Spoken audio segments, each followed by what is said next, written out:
करुणा सिन्धु दीनबन्धु जगत्पथे गोपेश गोपिका कान्तो राधाकान्त नमोस्तुते। जय श्री राधे। जय श्री राधे। এখন আমি শ্রীমদ্ ভাগবতে তৃতীয় স্কন্ধের ষোড়শ অধ্যায় থেকে পাঠ করেছি। বৈকুণ্ঠের দুই দ্বারপাল জয় ও বিজয়কে ঋষিদের অভিশাপ। শ্রী ব্রহ্মা বললেন, ঋষিদের সুন্দর বাণীর প্রশংসা করে বৈকুণ্ঠপতি পরমেশ্বর ভগবান এইভাবে বলিলেন, জয় এবং বিজয় নামক আমার এই পার্শ্বদেরা আমাকে অবজ্ঞা করার ফলে আপনাদের প্রতি মহা অপরাধ করেছে।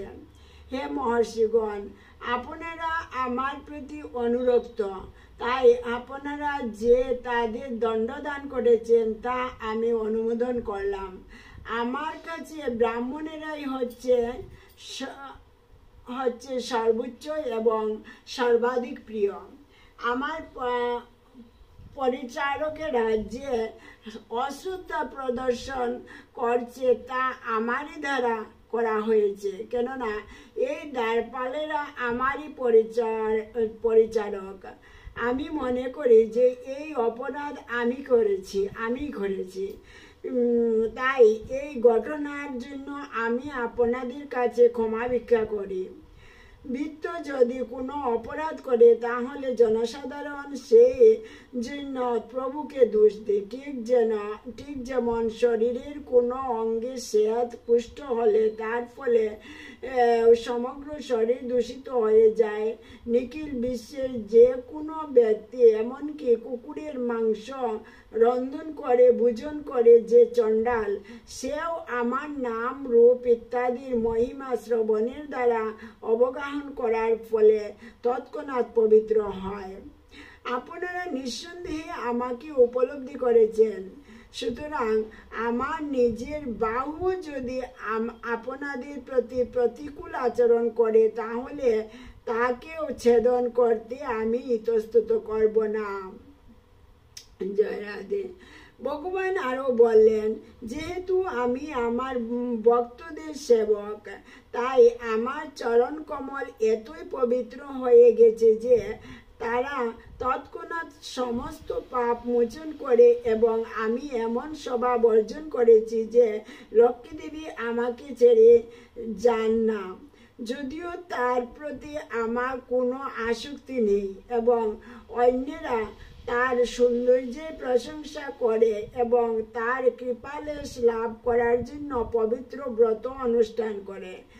যে সমস্ত ব্রাহ্মণেরা তাদের কার্যকলাপের সমস্ত ফল আমাকে নিবেদন করছেন এবং যারা আমার প্রসাদ গ্রহণ করে সর্বদা পরিতৃপ্ত থাকেন, তাদের মুখে নিবেদিত ঘৃতপক্ষ সুস্বাদু আহার্য আমি যতটা আনন্দ সহকারে উপভোগ করি, আমার একটি মুখ যে যজ্ঞাগ্নি তাতে যজমানের দ্বারা অর্পিত হবিতেও আমি ততটা আস্বাদন করি না।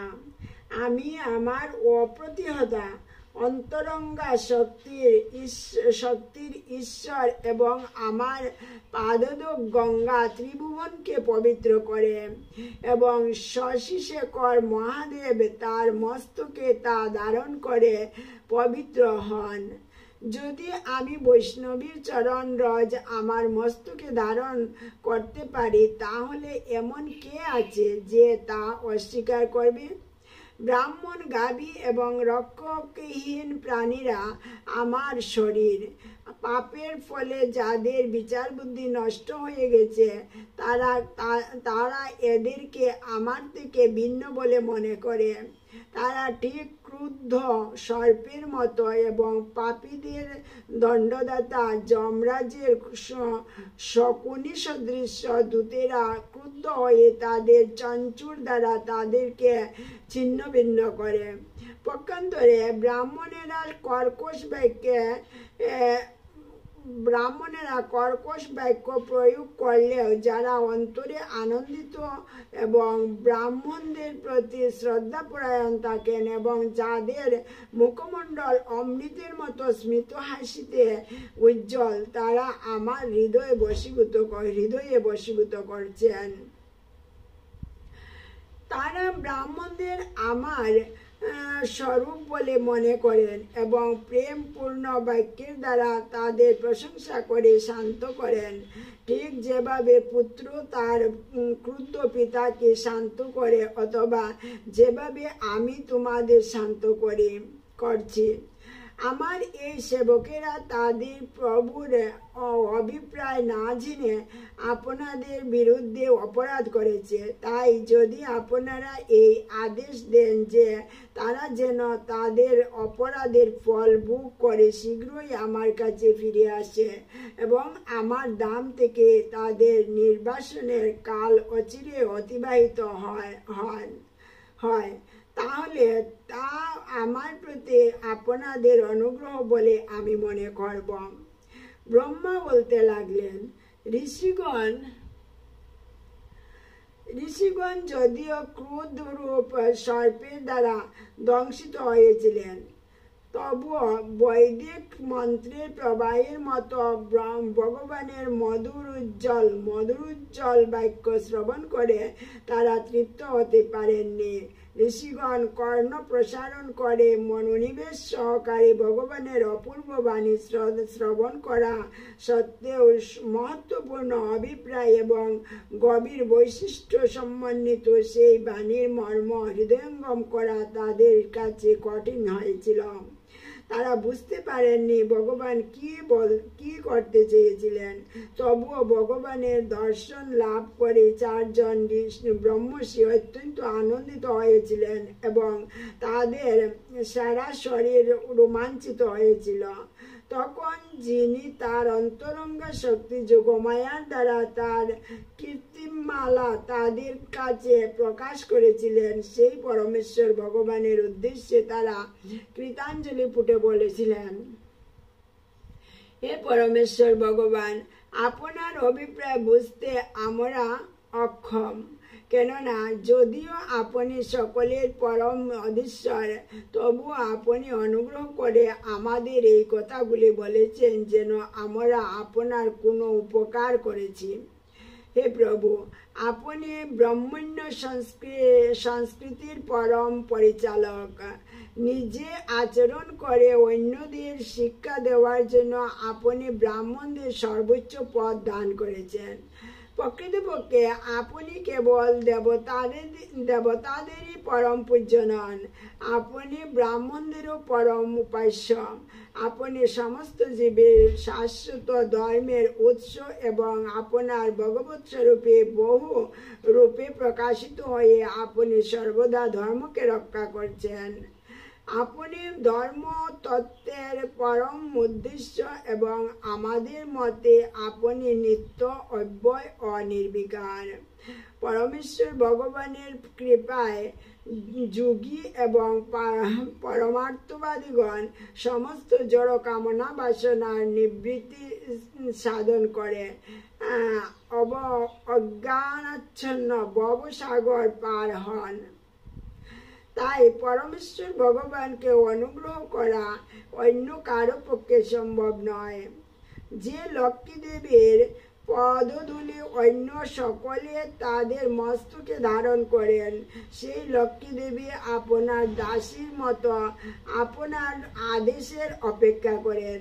কেননা কোনো ভাগ্যবান ভক্ত কর্তৃক আপনার চরণে নিবেদিত তুলসী দলের নবীন মালিকায় সঞ্চরণ করে যে ভ্রমরদের রাজা, তার নিবাসস্থলে আপনার শ্রীপাদ পদ্মে তার স্থান সুরক্ষিত রাখার জন্য তিনি সর্বদা উৎকণ্ঠিত থাকেন। হে প্রভু, আপনার শুদ্ধ ভক্তদের কার্যকলাপের প্রতি আপনি অত্যন্ত অনুরক্ত। তবুও যিনি সর্বদা আপনার অপ্রাকৃত প্রেমময়ী সেবায় যুক্ত, সেই লক্ষ্মী দেবীর প্রতি আপনি আসক্ত নন। অতএব ব্রাহ্মণেরা যে পথে বিচরণ করছেন সেই পথের ধূলির দ্বারা আপনি কিভাবে পবিত্র হতে পারেন এবং আপনার বক্ষের উপর যে শ্রীবৎস চিহ্ন তার দ্বারা আপনি কিভাবে মহিমান্বিত হতে পারেন? হে ভগবান, আপনি সমস্ত ধর্মের মূর্তিমান বিগ্রহ, তাই 3 যুগে নিজেকে প্রকাশ করে আপনি স্থাবর এবং জঙ্গম প্রাণীর সম্মানিত এই বিশ্ব ব্রহ্মাণ্ডকে পালন করেন। আপনার শুদ্ধ সত্যময় এবং সর্বপ্রকার বর প্রদানকারী অনুগ্রহের দ্বারা দেবতা এবং ব্রাহ্মণদের কল্যাণ সাধনের জন্য আপনি রজ ও তমগুণের উপাদানগুলিকে নিরসন করেন। হে প্রভু, আপনি দ্বিজশ্রেষ্ঠদের রক্ষক। আপনি যদি পূজা এবং মধুর বাণী প্রয়োগ করে তাদের রক্ষা না করেন তাহলে অবশ্যই আপনার শক্তি এবং অধ্যক্ষতায় আচরণশীল জনসাধারণ অর্চনের পবিত্র পন্থা পরিত্যাগ করবে। হে প্রভু, আপনি সমস্ত মঙ্গলের উৎস, তাই আপনি কখনো চান না যে মঙ্গলময় পথ বিনষ্ট হয়ে যাক। কেবল জনসাধারণের মঙ্গলের জন্য আপনার মহান শক্তির দ্বারা আপনি অশুভ তত্ত্বের বিনাশ সাধন করেন। আপনি ত্রিলোকের ঈশ্বর এবং সমগ্র বিশ্বের পালনকর্তা, তাই আপনি যখন বিনীতভাবে আচরণ করেন তখন তার ফলে আপনার প্রভাব ক্ষীণ হয় না। পক্ষান্তরে এইভাবে বিনীত হওয়ার মাধ্যমে আপনি আপনার চিন্ময় লীলা প্রদর্শন করেন। হে প্রভু, এই 2 জন নিরপরাধ ব্যক্তিদের অথবা আমাদের যে দণ্ডই আপনি দিতে চান তা আমরা নিষ্কপটে গ্রহণ করব। আমরা বুঝতে পারছি যে 2 জন নির্দোষ ব্যক্তিকে আমরা অভিশাপ দিয়েছি। ভগবান উত্তর দিলেন, হে ব্রাহ্মণগণ, আপনারা জেনে রাখুন যে আপনারা তাদের যে দণ্ড দিয়েছেন তা প্রকৃতপক্ষে আমারই দ্বারা নির্ধারিত এবং তাই তারা অধঃপতিত হয়ে দৈত্যকুলে জন্মগ্রহণ করবে। কিন্তু ক্রোধের দ্বারা উৎপন্ন মনের একাগ্রতার দ্বারা তারা আমার সঙ্গে দৃঢ়ভাবে যুক্ত হবে এবং অচিরেই তারা আমার সকাশে ফিরে আসবে। শ্রী ব্রহ্মা বলিলেন, তারপর সেই ঋষিগণ স্বয়ং প্রকাশ বৈকুণ্ঠ লোকে নয়নানন্দদায়ক বৈকুণ্ঠনাথ পরমেশ্বর ভগবানকে দর্শন করে সেই দিব্যধাম ত্যাগ করলেন। ঋষিগণ ভগবানকে প্রদক্ষিণ করে তাকে প্রণতি নিবেদন করে এবং বৈষ্ণবদের দিব্য ঐশ্বর্য সম্বন্ধে অবগত হয়ে অত্যন্ত প্রসন্ন চিত্তে তাদের স্বস্থানে প্রত্যাবর্তন করেছিলেন। ভগবান তখন তার অনুচর জয় এবং বিজয়কে বললেন, এই স্থান থেকে প্রস্থান করো, কিন্তু কোনো ভয় করো না, তোমাদের কল্যাণ হোক। ব্রাহ্মণের অভিশাপ খণ্ডনে যদিও আমি সমর্থ, তবুও আমি তা করব না। পক্ষান্তরে এই অভিশাপ আমার অনুমোদিত। বৈকুণ্ঠ থেকে তোমাদের এই প্রস্থান লক্ষ্মী দেবীর দ্বারা পূর্ব নির্দিষ্ট ছিল। তিনি যখন আমার ধাম ত্যাগ করে পুনরায় আমার কাছে ফিরে আসছিলেন তখন আমি বিশ্রাম করেছিলাম বলে তোমরা তাকে দ্বারে বাধা দিয়েছিলেন এবং তার ফলে তিনি অত্যন্ত ক্রুদ্ধ হয়েছিলেন। ভগবান সেই 2 জন বৈকুণ্ঠবাসী জয় এবং বিজয়কে আশ্বাস দিয়ে বললেন, ক্রোধের বশবর্তী হয়ে যোগ অনুশীলনের ফলে ব্রাহ্মণদের অবহেলা করার পাপ থেকে তোমরা মুক্ত হবে এবং অচিরেই আমার কাছে ফিরে আসবে। এইভাবে ভগবান দ্বারপালদের আদেশ দিয়ে দিব্য বিমান শ্রেণীর দ্বারা ভূষিত এবং সর্বোত্তম ঐশ্বর্য ও সম্পদে পরিপূর্ণতার ধামে তিনি প্রবেশ করলেন। কিন্তু দেবতাদের মধ্যে শ্রেষ্ঠ সেই 2 জন দ্বারপাল ব্রহ্মশাপের ফলে সৌন্দর্য এবং তেজ হারিয়ে বিষাদগ্রস্ত হয়ে ভগবানের ধাম বৈকুণ্ঠ লোক থেকে অধঃপতিত হলেন। তারপর জয় এবং বিজয় যখন ভগবানের ধাম থেকে পতিত হচ্ছিলেন, তখন অপূর্ব বিমানে উপবিষ্ট দেবতাদের কণ্ঠ থেকে মহাহাকার ধ্বনি উত্থিত হয়েছিল। ব্রহ্মা বলতে লাগলেন, ভগবানের সেই দুইজন প্রধান দ্বারপাল সম্প্রতি দিতির গর্ভে প্রবেশ করে কৈশ্যপ মুনির শক্তিশালী বীর্যের দ্বারা আচ্ছাদিত হচ্ছিলেন। সেই দুই অসুরের তেজের দ্বারা তোমাদের তেজ এখন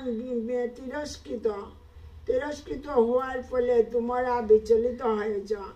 এর প্রতিবিধান করার শক্তি আমার নেই, কেননা ভগবানের ইচ্ছাক্রমে এইসব কিছু হয়েছে। হে প্রিয় বন্ধুগণ, প্রিয় পুত্রগণ, ভগবান হচ্ছেন প্রকৃতির 3 গুণের নিয়ন্তা এবং তিনি বিশ্বের সৃষ্টি, স্থিতি ও প্রলয়ের কারণ। তার আশ্চর্যজনক সৃজনী শক্তি যোগমায়াকে যোগেশ্বরেরাও সহজে বুঝতে পারেন না। সেই আদি পুরুষ ভগবানই কেবল আমাদের রক্ষা করতে পারেন। এই বিষয়ে চিন্তা করে তার কোন উদ্দেশ্য আমরা সাধন করতে পারবো। জয় শ্রী রাধে। হরে কৃষ্ণ কৃষ্ণ কৃষ্ণ হরে হরে, হরে রাম রাম রাম হরে হরে। ঠাকুর বলবেন